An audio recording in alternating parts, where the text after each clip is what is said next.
Breaking news in the last sort of 30 minutes or so, the Metropolitan Police, they've been approached by a woman alleging a sexual assault in 2003.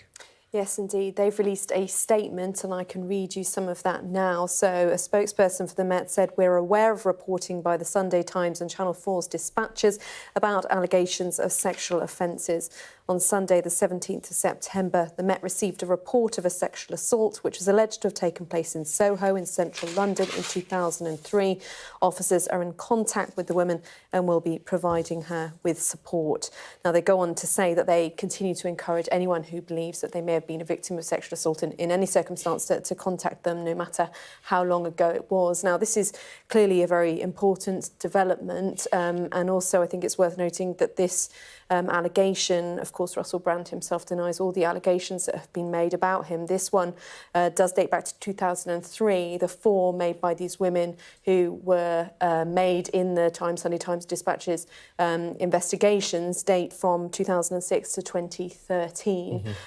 So clearly we know that the Times today say that they have also received other reports from other potential alleged victims. None of those have been investigated. But clearly, this is all exceedingly serious, and the message from the police and indeed from the Prime Minister earlier had been for other anyone to get in touch who believe they may have been a victim. Of course, it's important to say Russell Brand, of course, denies vehemently all the allegations against him. He has, and as you mentioned, it is evolving and sort of widening all the time. And this morning, the Prime Minister's spokesperson made comment on it because they were asked about it in lobby.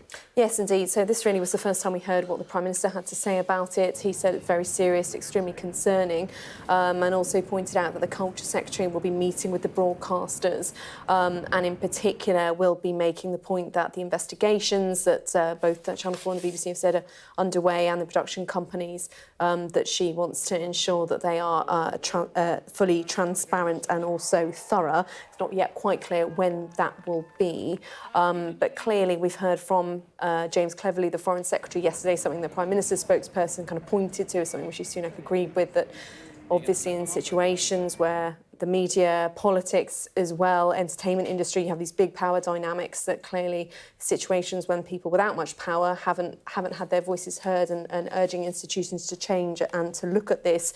There's also been discussions about Caroline Noakes this morning, the chair of the Women and Equalities Committee, saying that none of these institutions appear to have had effective whistleblowing policies that would enable or empower victims to report in confidence their concerns. And certainly Caroline Dinage, who's the chair of the Culture, Media and Sport Committee, which has previously brought in TV executives to answer questions and previous scandals, has suggested that it is possible that there may be a broader inquiry into some of these allegations in future. At the moment, she suggested they would be writing to executives to seek answers, in particular about the investigations that are now going on.